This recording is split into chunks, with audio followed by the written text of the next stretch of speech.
Okay, I think we're going to wait for just a moment while people file into the program here.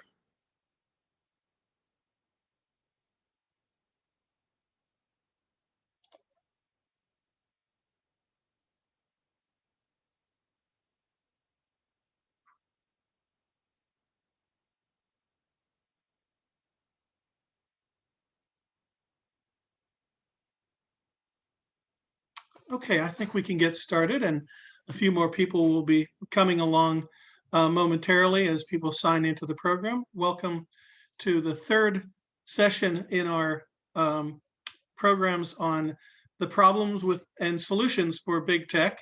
I'm Vince Staley, Executive Director of Media Impact Funders, and we've got a great discussion lined up for you all today. We know that you have other things that might be on your mind. There's a big important impeachment on the other channel today. And we know that that's going to be a distraction for a lot of people, a huge important issue for America for sure. But I think that what we have to talk about in this series and on this program today is relevant too, also because the insurrection, the violent mob that descended upon our Capitol just a month ago was really fueled by the problems of big tech, the incendiary and highly divisive rhetoric that has been much more prevalent on the big platforms, and with the policies that the big platforms had pursued, really brought us to this dark moment in our nation's history. And so we're really motivated to address these issues for a variety of reasons. This is a three-part series. We really got the start on this thread a year ago when several of us were at Sundance and we encountered films and filmmakers, Jeff Orlowski with The Social Dilemma and Shalini Kantaya with her Coded Bias, which were the jumping off points for the first session where we introduced the problems of big tech, the problems of divisiveness, of rhetoric, and inequitable distribution of the goods of large digital infrastructure.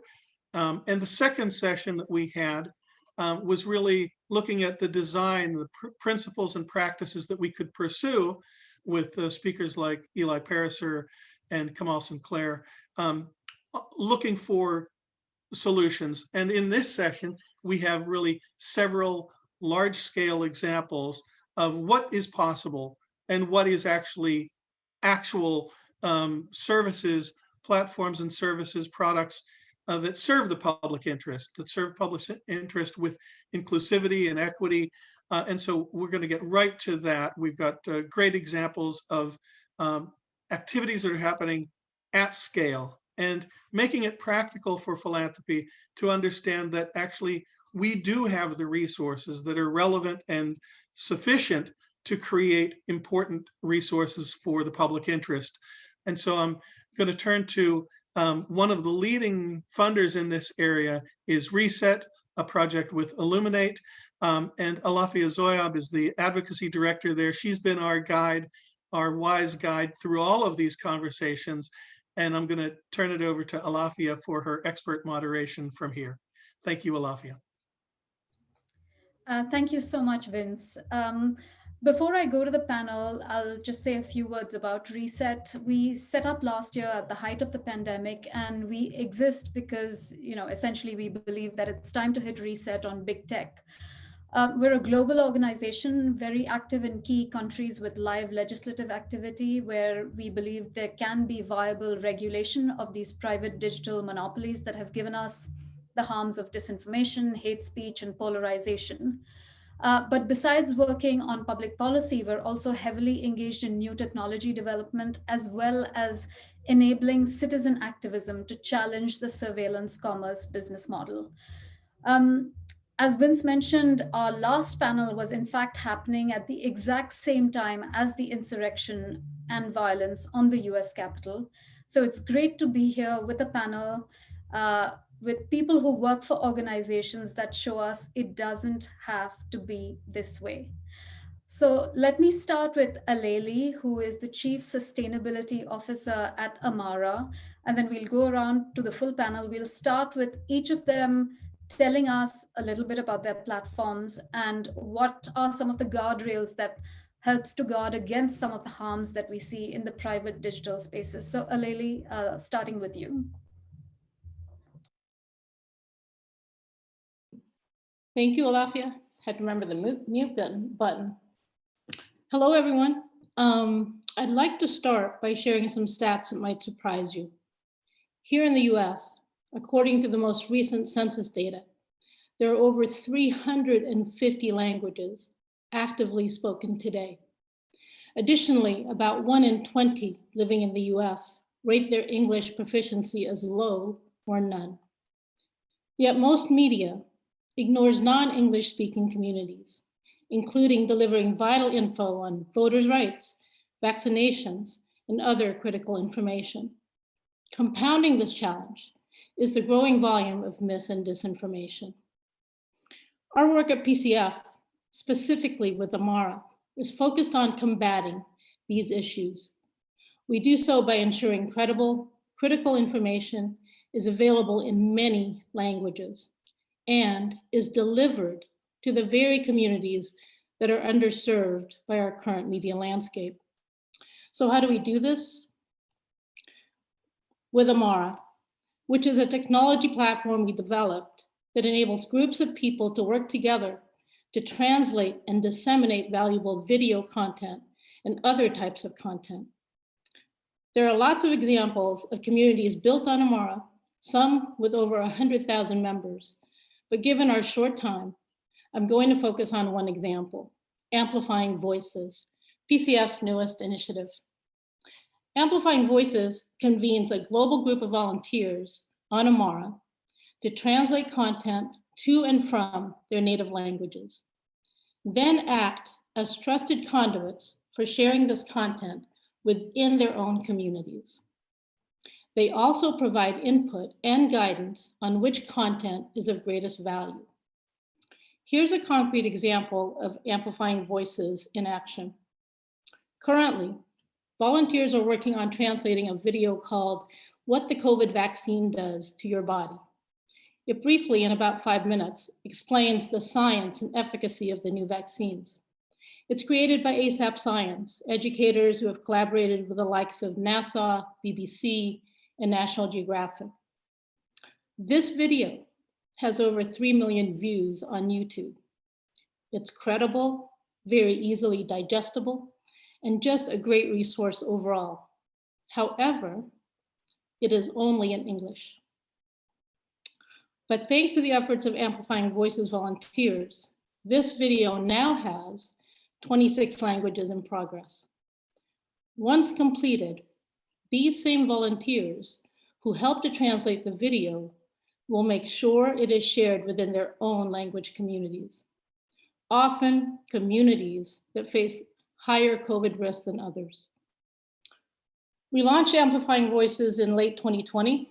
Already, it has over 600 volunteers working on a variety of topics.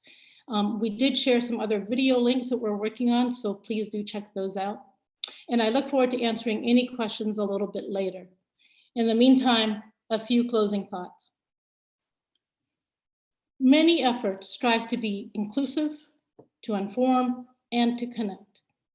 At PCF, with our Amara technology, we do this by engaging communities to help ensure credible information is available in their own languages. In doing so, we begin to address some of the inequities that challenge these many communities, underserved by our current media landscape.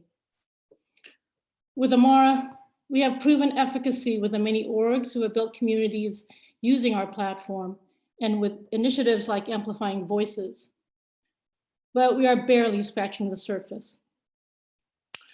As a nonprofit organization, philanthropic funds make a critical difference to enabling us and orgs like us to deliver our efforts to an impactful scale and do it faster.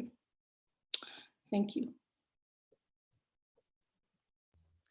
Aleli, thank you very much. I'll go now to Greg, Greg Baldwin is the CEO of VolunteerMatch. Over to you, Greg. Hi, it's so great to be here with so many amazing nonprofit organizations that represent, what I think is the emerging public space in our digital landscapes.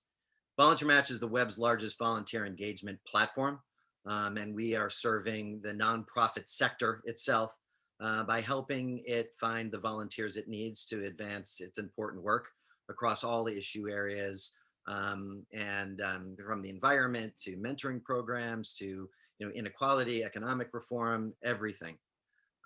One of the important guardrails that we have in place to ensure that it remains a public space and not a commercial space online is fundamentally that our business model is not to maximize profits. And so we don't have to lean into the dynamics that are all too clear on the web these days, that division and conflict is far more engaging and profitable. To amplify our differences turns out to be a winning business strategy in ways that bridging our differences has proven far less successful at generating huge revenues. That core guardrail is afforded us by philanthropy.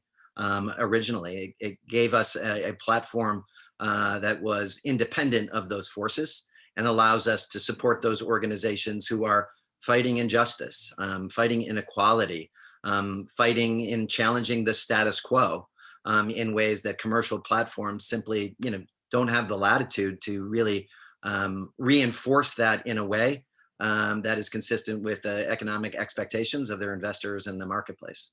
I sometimes believe, and I think this may be helpful, I hope, to the conversation as I've thought a lot about this, that the internet today is like, imagine the internet today is New York City. But the web today is New York City that really lacks many of the public spaces that we take for granted in the real world. It is a place that has, no definitive central park, a place to gather, independent of commercial interests, just as citizens. It doesn't have the museums, the libraries, Carnegie Halls, the performing arts centers, the Boys and Girls Clubs, the public spaces are really all owned, as it were, by private interests. It's as if all of the real estate in New York City was not owned in any way by anything other than the streets, and the bridges and the highways are really owned by private interests. And part of, I believe, the next 10 years of the internet is ensuring that with the support of philanthropy and government, we can put back into that digital space the public spaces that are necessary for a democracy to function effectively, in the digital age. And that's been an analogy that, helps me make sense of. There's so many problems with big tech, but the biggest problem is they own all the real estate. And we need the public to have more real estate on the web that is Wikipedia, is Mozilla, is owned and operated not for commercial gain, but for the public's interest. So I'm delighted to be here.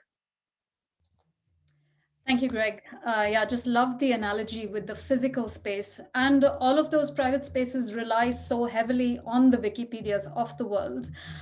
So let's go next to Anusha Alikhan, who's the Senior Communications Director at the Wikimedia Foundation, an institution familiar to all of us, of course, but keen to hear from you, Anusha.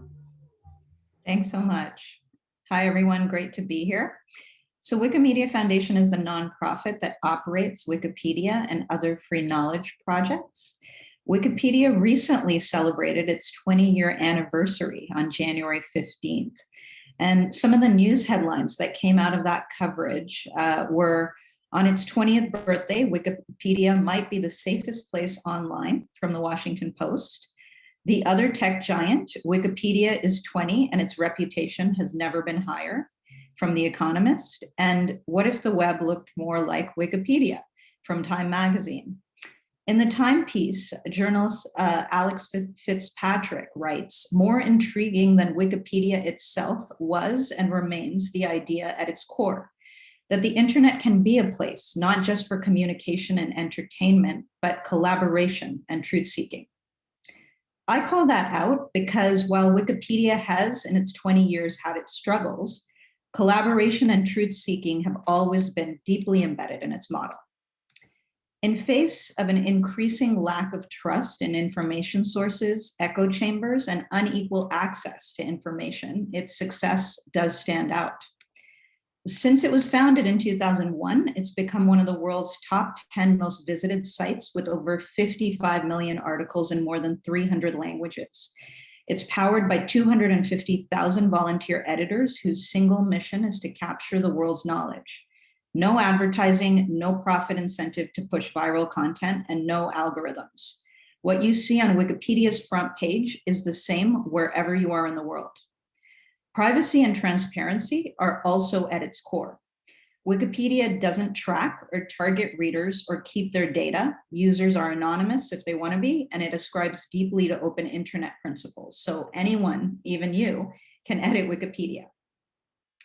In the last US election cycle, as every tech platform scrambled to combat misinformation, Wikipedia fell back on its strength, accuracy over speed.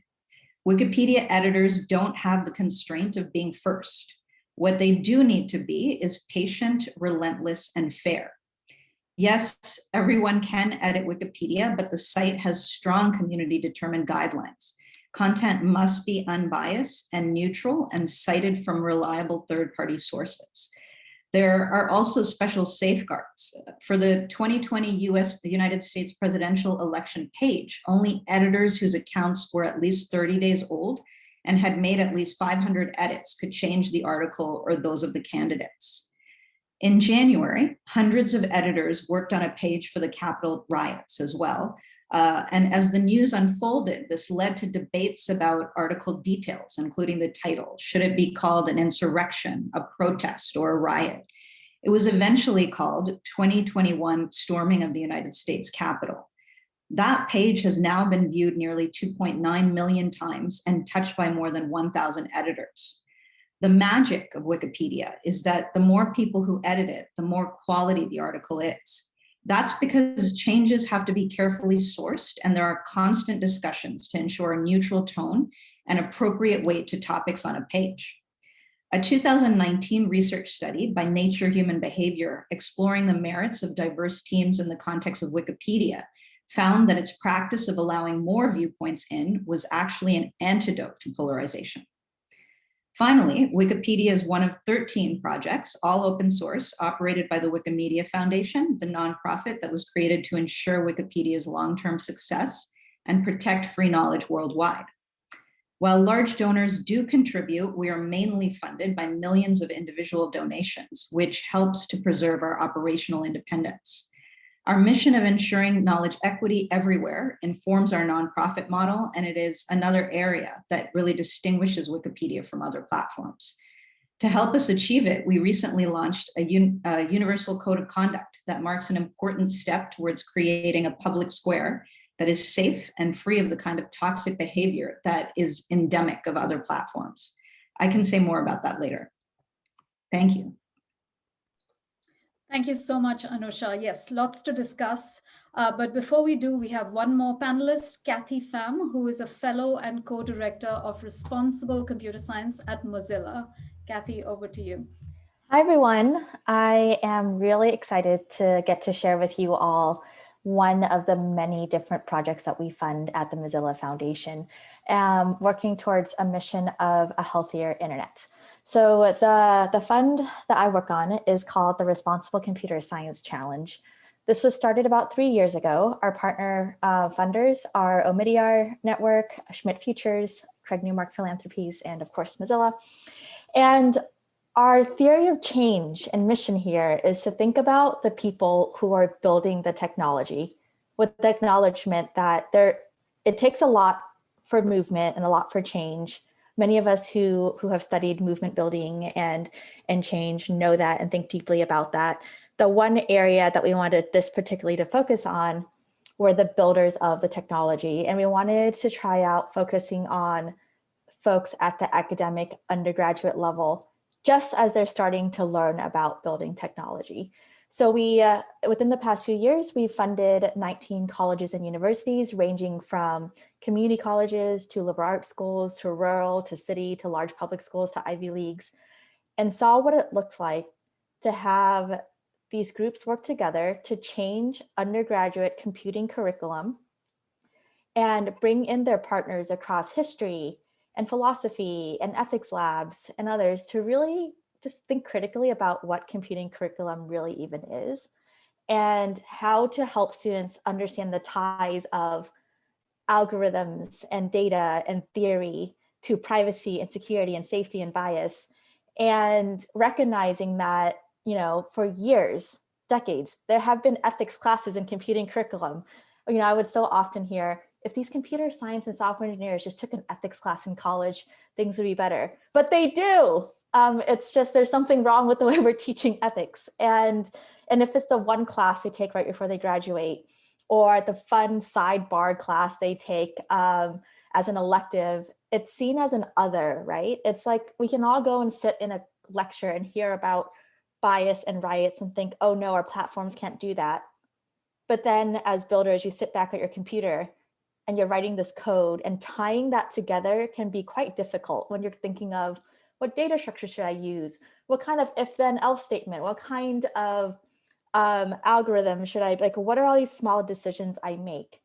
And that's the core of the Responsive Computer Science Challenge, to reach out to students to help them think critically and deeply embedded in their craft, how to rethink what it looks like to build technology and to build technology at scale. So not just building fast, not just scaling, not just thinking through the most effective, clean, beautiful way to write an algorithm, which is what is deeply rooted in the tech culture, but how do you think about building responsibly, and not just know that you need to, like, have the foundational skills to understand how to do it when you're on teams and you're making these seemingly small decisions that turn into really, really big decisions that lead to like echo chambers on platforms, because it's really hard sometimes to make that leap from the code to, oh no, I built this echo chamber on a platform, I don't know what to do.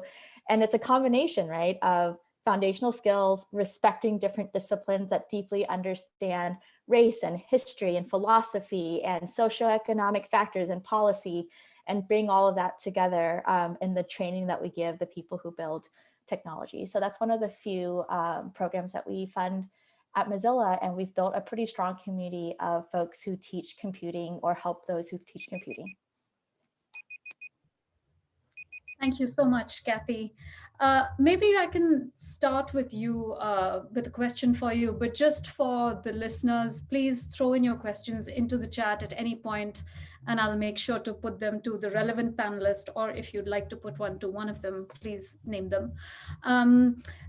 Kathy, starting with you, you know, I can see really such a big shift in this focus on not just what the technology is, but who is building this technology. Can I press you further on that theory of change, which is it a combination of who is building the technology, but also if the fundamental purpose of the technology is to make money, do we still have a problem? Or do you believe some of the question of who makes it goes a really long way to addressing the problems of an ad-driven business model?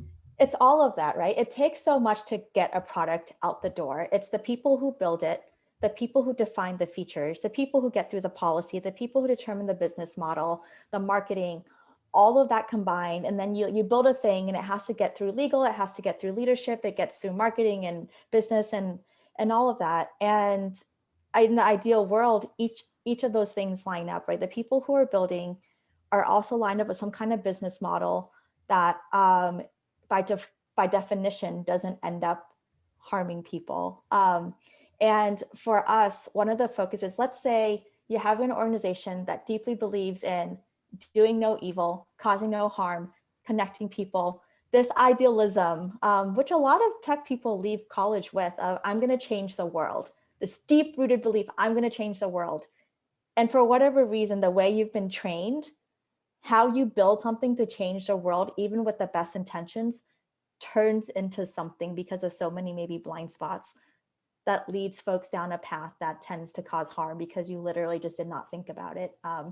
So that's one group of people, right? Let's say everything else works out where you have like these missions and values and even a business model that works, but when you're building something, you don't know how to take these factors into consideration to not incite echo chambers that lead to genocides in different countries, for example, then you may end up with a product that continues to cause harm. And then we also have to address the business model and the policies and the regulation and all of that as well. Right. Maybe I can put that question to Greg and the rest of the panelists as well. I mean, how much thought do you put into the diversity point? Yeah, Greg, to you first. I think my answer is really, like everything that Kathy said, yes. And that has a limit to, ethical, conscious behavior, I think, will alone not create more viable public spaces on the internet. And I think if you follow the analogy again to New York City, if our task, for the next decade is to figure out how we carve out more property that is dedicated and is funded in a way that it is not required to advance commercial interests, like a park, like a library, like a museum, even like, even fundamentally like, the court systems and other entities that right now are all piggybacking on private property, as it were. There's a saying that goes around that, public life cannot be built on private servers. It would be, imagine if you had to ask, Facebook permission to protest by getting a permit to operate on their parking lot, right? Like that's the digital world, is that the real estate is largely owned by private entities, and with a few exceptions that are pretty much on this panel, that the amount of public space available on the web that is free from that is aimed at something other than commercial gain, you need that as well. You need ethical people so that the businesses in New York City, aren't, there's a bunch of regulations. You can't do certain things as a business owner that are just essential.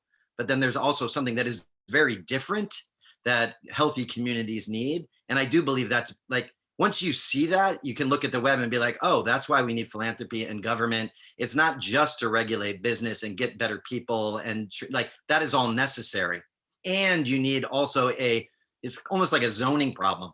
Like you need to carve out more space that, is just free to do something that is fundamental to the health of our democracy, not as an adjunct and complementary activity to their business model, but specifically as its purpose.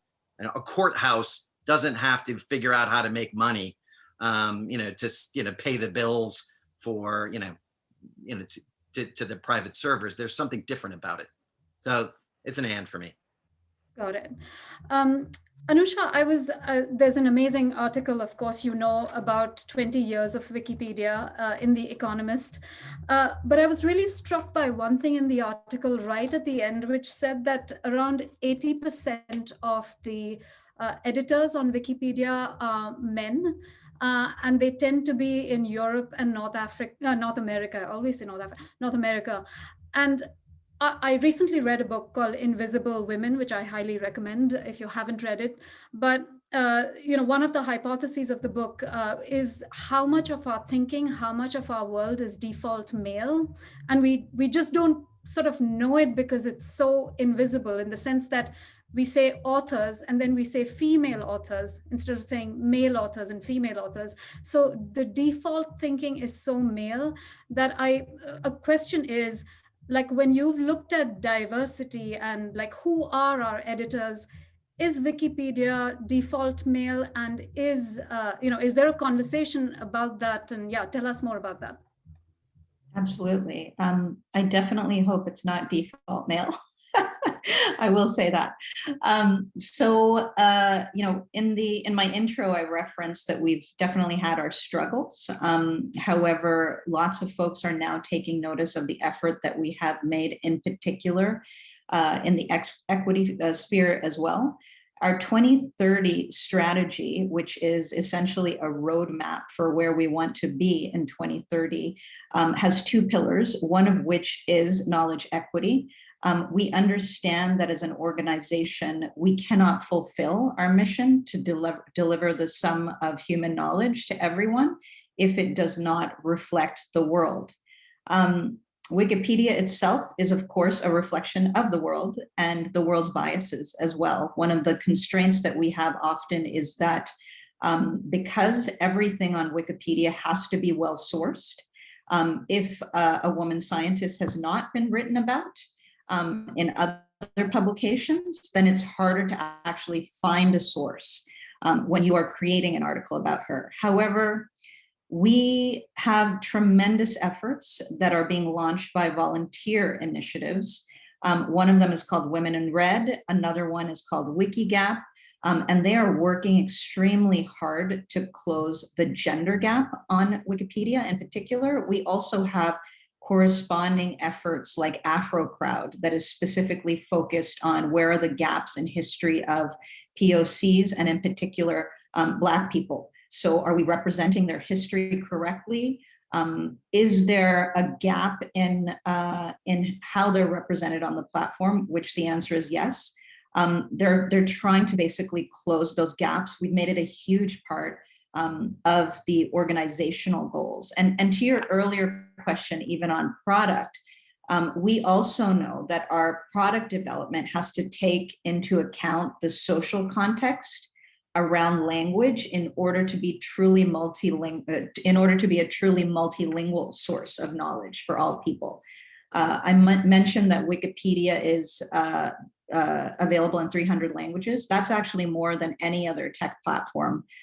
So we're really making a huge effort to reflect the diversity of the world and close the knowledge gaps that you certainly recognized. Right now, in terms of biographies on Wikipedia, to provide a stat, there are just under 18% of biographies on English Wikipedia that actually are about women.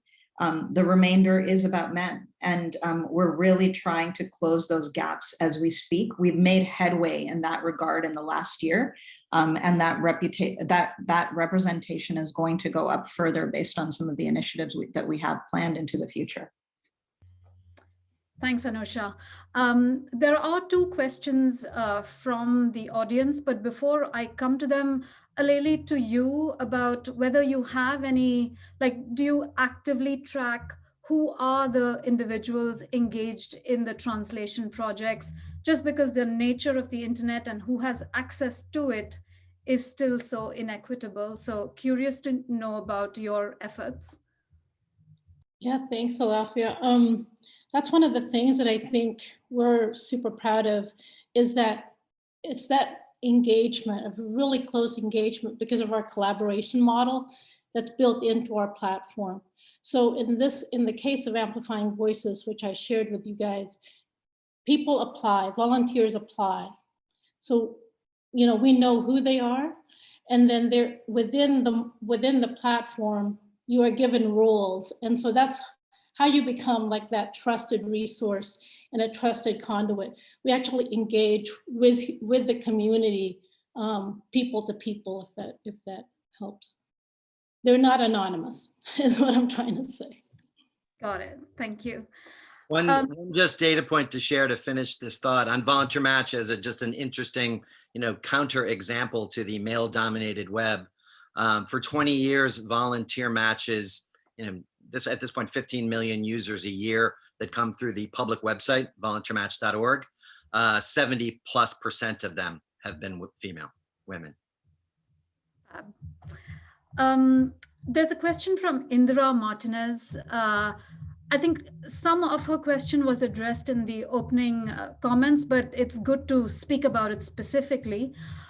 So her question is, as leaders in tech for social good, what concrete policy proposals do you think might have success in limiting the prevalence of online echo chambers, users being pushed towards increasingly extreme viewpoints, incentive towards engagement rather than discourse? perhaps, if you have bullet point style answers to the guardrails, that would be great, or however you want to answer it. Kathy, I'll start with you. I'm going to read this one more time, and if somebody wants to go ahead and start with their response.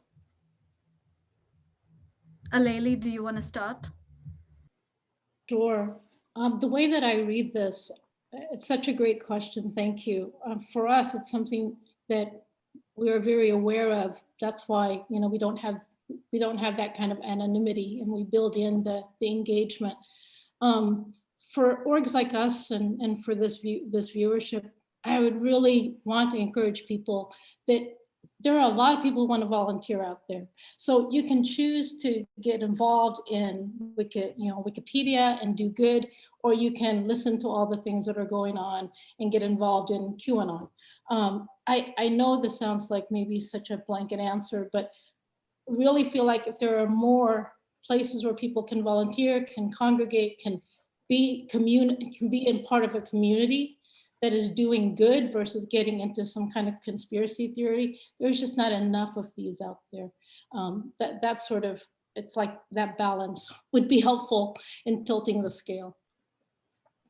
So one thing that I think a lot about with policy proposals is I spent about a decade in tech and then spent 4 years in government. And that gap can be so wide sometimes, right? You have people who work in tech that don't see a need for government at all. And then you have folks who work in government that may or may not fully understand the depth and complexities and nuance of tech. And when we try to make policies, sometimes it just misses the mark a little bit. And Section 230, I think, is something that's been in the news a lot if you haven't seen it. And we're really revisiting what Section 230 is, and should platforms be responsible for the content that is displayed on the platforms. And if we do rethink these different policies, who's in the room to make policies that make sense for companies to follow, and then understand how companies might follow the policies, and if they were to send their own lawyers back against the policies, what that would look like. And that's the case with any field, right? Not just tech, but there definitely is a gap right now. There's a group like Tech Congress Fellows in the US that are really trying to bridge that gap. But I think we're at the point where we're just at the starting point. We have to figure out how to bring enough tech understanding and the nuance of tech into policy making. Like, it's not just enough to say no bias in AI or really high level broad statements. We have to really understand how to speak in policy in tech in a way that the folks building tech can also now figure out how to adapt it into the tech that's built. Yeah, and sorry. Yeah, I was just going to add, just to play a little bit off what Kathy was saying. The Wikipedia model really is centered on humans. It's centered on users. So I think that policy proposals need to be planned alongside users. So that's the core of it. Secondly, I would also point out in the context of policy is, what we pride ourselves on is transparency, right? So if you see a Wikipedia article out there, you will be able to see its edit history from its inception. You will know how the page has changed, whether it was created 2 days ago or 2 years ago. When we're looking at sort of policy considerations, we need to hold transparency in the forefront. While echo chambers, which is referenced in the question, really center on like what we can and cannot see as determined by algorithms. At the same time, we have no view into how those algorithms are actually configured. We have no view into who is deciding what we get to see. And I think those questions are really important when it comes to policy building, that if we at least as a starting point as users had more insight into what our feed looks like and why, then we could, along with users, determine better policies together. Thanks, Anusha. Yeah, it's one of the things we always emphasize to regulators and lawmakers in the EU, that unless you have the power to actually audit algorithms, transparency remains unworkable and unverifiable. Greg, to you, concrete policy proposals? I would agree. I would second the, making sure, putting users first, so that, giving them greater control over, the systems that are informing them. I think that, it is, I think one toolkit in the policy landscape that has not yet made it to the web is the, anti-smoking campaign toolkit, where, the cigarette industry is required to fund a program that creates an alternative to, getting sucked into an echo chamber. You could imagine, $100 million worth of advertising on Google and Facebook, drawing users into something other than an echo chamber, as a policy intervention. I don't know if it worked, but it's definitely not in the toolkit yet. And it seems like it's had some, it's had some real life analogs to how do you change those behaviors. Because we know the answer is you just need to introduce somebody in an echo chamber to connect with someone that is different from them in a way that's real and meaningful and not driven by hate and anger. Like, that is the remedy. It's, connecting to other ideas and people. It's just hard to do it. And if there's no, invitation to try anything other than get sucked into into an echo chamber, obviously you're going to get sucked into the echo chamber because it's profitable to suck you into the echo chamber. I'd love to add to what Alaphia and Anusha said as well, that I think is so powerful, this idea around both transparency of the algorithms in the code and also the ability to audit it. Because there's one type of policymaking where you're like, companies, you have to be transparent with all your code. And you have teams of engineers are like, haha, I'm going to give you a whole code dump of stuff. Good luck figuring out what the heck's in it. And there's all sorts of ways teams can either get around that, or they might even mean well, but they'll give a dump of something which is like a common term in tech, like code dump, where the other side might just not even know what to do with it and how to tie that back to, an echo chamber, for example. And how do we build a policy around that, and transparency and the ability to audit, and all of that's required as we think about policymaking. Great, Kathy. Thanks for sharing. There is one more question which I want to go to, but Kathy, I want to ask you something based on what you said the first time, which was, sort of this gap between the rapid pace at which technology moves, and the sort of slow pace at which regulation tries to catch up. And curious about two things. One is, how much should philanthropy focus in the next 4-year period on pushing for regulatory interventions by government in reining in some of these problems in the US? In the EU, in the UK, where I'm based, it feels really like a no-brainer. There are some real oven-ready proposals on the table. So curious about what it's like in the US and how much philanthropy should focus on that piece of it as well.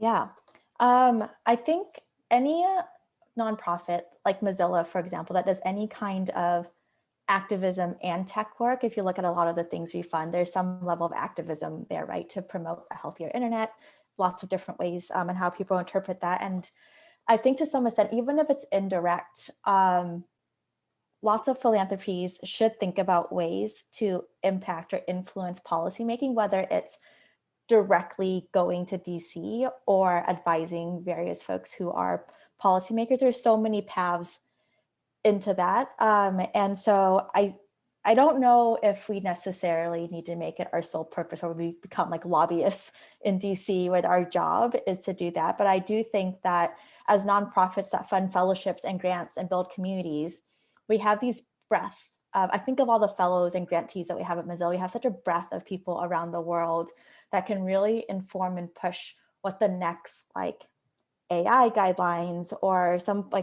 lots of people have thoughts on what 230 should really look like in the United States. When GDPR came out, that alone, there are lots of thoughts around GDPR and how it's being executed, but that alone pushed companies to act differently, right? And so I think to some extent, philanthropies should think about ways through the work of whether making videos or white papers or different ways to think of ways to influence the field that way, even if it's not like going to DC to be a lobbyist and pushing lawmakers that way. I don't know if that's necessarily our goals. Got it. Well, as Reset engaged heavily in policy, that is, of course, music to my ears.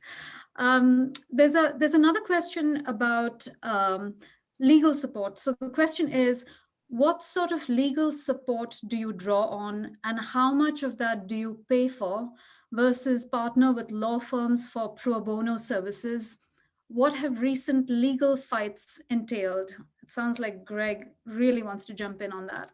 Greg, to you first. VolunteerMatch was co-founded by an attorney at Cooley, and for 20 years, Cooley has represented VolunteerMatch against, all number of like crazy lawsuits and legal, really to defend our work as a nonprofit organization, all pro bono. I've not added the bills up, but over 20 years, at least, $100,000 to $200,000 a year. So our single greatest philanthropist is probably Cooley Godward, Cooley as a law firm. And we absolutely would not be here without that support. I think that's to answer the pro bono piece. The most interesting legal fight that they haven't yet represented us in, but I think is germane to this public conversation, public versus private. There was recently a lawsuit that we paid a lot of attention to out here. LinkedIn sued an organization for scraping all its data that they made public, and that the organization countersued LinkedIn and said, look, if you make it public information, then it's public and we can do whatever we want with it. LinkedIn lost the case. And I do think that had a chilling effect on VolunteerMatch, which had, we have made our information available publicly for 20 years, but now realize that someone could basically scrape that information and do whatever they wanted with it, unless we put it behind a password protected login where we have terms of use. That might be the single biggest court case that like scared the heck out of us. And it's still, it really hasn't been resolved, but now coming to VolunteerMatch, we actually put up a login to VolunteerMatch that hadn't been there for 20 years, largely as a result of the fear of someone taking all of the content and abusing it. Anusha, do you want to add to this legal question? Absolutely. So Wikimedia also has a tremendous in-house legal team. At the same time, we recognize that we need on-the-ground expertise because our focus is, of course, global. So we do, in fact, partner with law firms on the ground in different places. I would say the most prominent case in recent history was, of course, Wikipedia was actually blocked in Turkey for a period of 2 years. And so our legal firm essentially hired on the ground expertise in Europe in order to challenge that decision directly in the Turkish constitutional courts. They did not initially have success, and then they mounted a case in the European Court of Human Rights in order to get the block lifted. Just about a year ago, actually, it was the same date as our anniversary, is the anniversary of the block lifting in Turkey, which happened in 2020. So it's been a little over 1 year now that block was lifted. Our legal team is actually still pursuing the case in the European Court of Human Rights because we know that it could be a precedent-setting case for areas of censorship in particular and government infringement on free expression rights. So yeah, it's an interesting legal challenge, but we're continuing to pursue it. Thanks. Aleli, to you, like how, has Amara had to face huge legal fees? Do you rely on pro bono services to see you through rough patches? We have been lucky enough to have pro bono services and also very fortunate we've never had, knock on wood now, any legal battles to fight. Great. Kathy? No, I don't have much to add to what Greg and Anusha has said as well. I'm conscious that we just have about 7-ish minutes left. I guess in terms of closing questions, or closing question rather, this is an audience of philanthropists. Philanthropy clearly has a role in supporting alternative business models and in supporting platforms that put people over profits. For any philanthropist making decisions on what sort of ventures to support, if you have, what are the key things that they should be thinking about? What are some of either the guardrail elements or the core elements of what the platform does that philanthropy should think about that helps create these alternative platforms that are not driven by a business model that's broken? Why don't I'll start in the same order that we did our opening comments. So Aleli, to you first. Well, that's a huge question. And of course, for an org like ours, as I shared with you guys earlier, it would be great to have philanthropic funds really focused on these issues of inequity in terms of communication.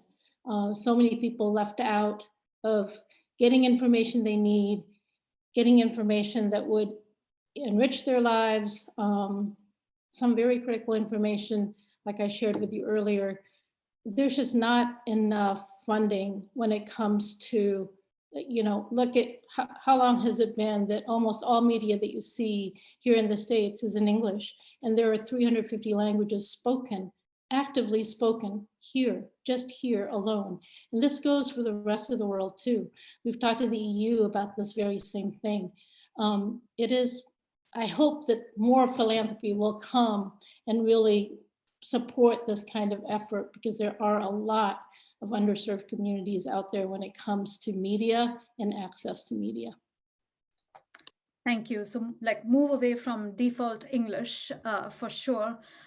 Greg? First, everyone on this panel is an outstanding candidate for your, for funding dollars. I think any nonprofit organization that is really, whose intention is in part to carve out more space in the digital ecosystem, free from the constraints of, the Facebooks and the Twitter. And I do think it's, it's not just we need a bigger Twitter or, Facebook following. You need to understand that the future of the sector will require that there is an infrastructure supporting the work of the nonprofit space that isn't fully mature and needs a whole lot of work and investment. And then I think the shoot the moon strategy is for more people in the philanthropy space to use the history of television as a parallel to the internet. And I know this is alive and well in some circles, but to recognize that that the limits of the commercial marketplace can only be managed through interventions and regulations so much that what you really need is a compelling alternative. And Carnegie Foundation created a report that then led to, a few years later, what became the Corporation for Public Broadcasting as an alternative and competitive entity that sort of leveled the playing field of the commercial television world at that moment.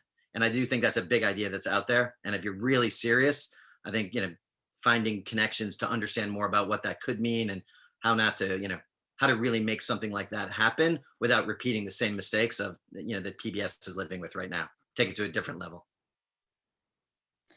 Thanks. Anusha?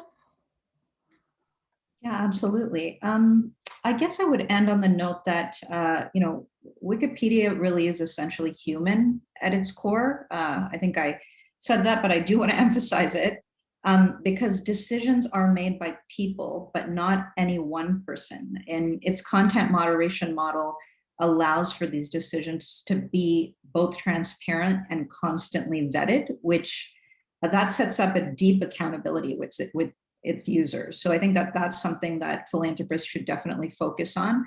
And fundamentally, we have a model that decentralizes problem solving, which is another area that's essential for tech platforms to examine. our philosophy really is that it's volunteers who know what they're facing and who are the best judges of their needs and challenges and the innovations needed to address them. And that's a way of empowering users and adapting rather than dictating from within. It's a framework for inclusion. And on that inclusion note, the promise of the internet as a great equalizer hasn't been fulfilled. Vince nodded to this in his intro. There's a great multitude of people who have been left out and are feeling that their voices are not heard. And that's part of the reason too, in terms of closing the equity gap, that we introduced a universal code of conduct in order to address toxic behavior on Wikipedia that often pinpoints and is directed at people of color and people of diverse genders. These platforms need to be more welcoming for them. And they need to be included and engaged through civil discourse and debate. That's not really something that happens quickly, but we all have to recognize that gaining trust isn't that easy, and stick with it and really be in it for the long game. Thank you. Yes, people-centered technology. Kathy? Yeah, there's so many different levels of philanthropy, right? There's like the give large grants and then let the organizations do whatever they want. And there's also give different grants to groups and cultivate communities. And Mozilla is in a position where we both give out grants and then we also receive funds from people. And it's such a privilege to be able to bring voices to the table that may not historically been prevented or have historically been prevented to be at the table. And unlike perhaps a government or even academia or a company, we can do that so quickly. We can decide in 6 months that we need new voices at the table, and we can completely change the makeup of our grants and fellowship for the next cycle. And the next cycle doesn't even have to be the year from now, it can be the next few months. And we have this power to direct some of our grants and funding quickly in ways that can really shift the field. And they might not build the next big tech company, but they can build a tool, for example, that tracks people public stories on Venmo to exploit the privacy issues on Venmo and completely change how, one company has its privacy settings. Or they can make a video around like emotion and AI and really have companies rethink how they do emotion. And within just one funding cycle or half a year or a year, bring in groups of people and then foster them and care for them and give them a platform and give them all the assets they need, whereas they otherwise would be a single individual somewhere. We can provide them with, everything as simple as like a computer and connectivity and a platform to anything they need to be successful. And I think that's the power of being in philanthropy. We have the ability to define which groups we bring in and be very conscious and very, very intentional about how we care for them and foster them and bridge these gaps from like maybe an engineer and like a race and gender scholar and an activist looking at rural broadband, and all of a sudden they're together and they learn from each other. And we can do that so quickly and move fast in this world of how we do grants and funds. And I think that's really, really powerful. Thank you all so much. All the work that you do is very inspiring, and really hope that we can imagine in some ways ourselves out of this deep hole, polarized hole that we're in at the moment. With that, pleasure to speak to all of you, and Vince, I'll hand back to you. Yeah, well, thank you, Alaphia, for another great discussion. Really, I love the way you moderate these discussions, and thank you for doing all three of them. I encourage anybody who's looking at today's discussion to look back at the ways that this echoed the conversations we had with the other two sets of folks. I'll just acknowledge and echo what Greg said. We have a couple of great analogies and examples to compare this particular space to, both the sort of public infrastructure kind of opportunity, but also the really important direct kind of analogy to what philanthropy and government did in the early days of public broadcasting. And so the sort of public web should have the same kind of creative partnership between philanthropy and government. And just to go back to how we got into this conversation was last year's films from Sundance. This year we saw a great film on the founding of Sesame Street called Street Gang. And that showed that like the Corporation for Public Broadcasting, which is actually represented among the participants on our discussion today, listening in, Sesame Street itself was a kind of a dry foundation report from the Carnegie Corporation. It was like, gee, we should do something about this. And then philanthropy in those days put a bunch of money around the creation of something that has now lasted for over 50 years in serving the public interest. So we can do this in philanthropy. Some of the strongest public interest products are the result of philanthropic investments. And I think what you guys have done today so well is sort of demystified how to do it. Doesn't cost too much. You can get the kind of legal insight and representation that can help you navigate these very complicated waters. And we can do this. And so I want to thank all of you for helping to guide us in that thinking. And I want to extend the invitation for foundations listening today and watching on the video replay.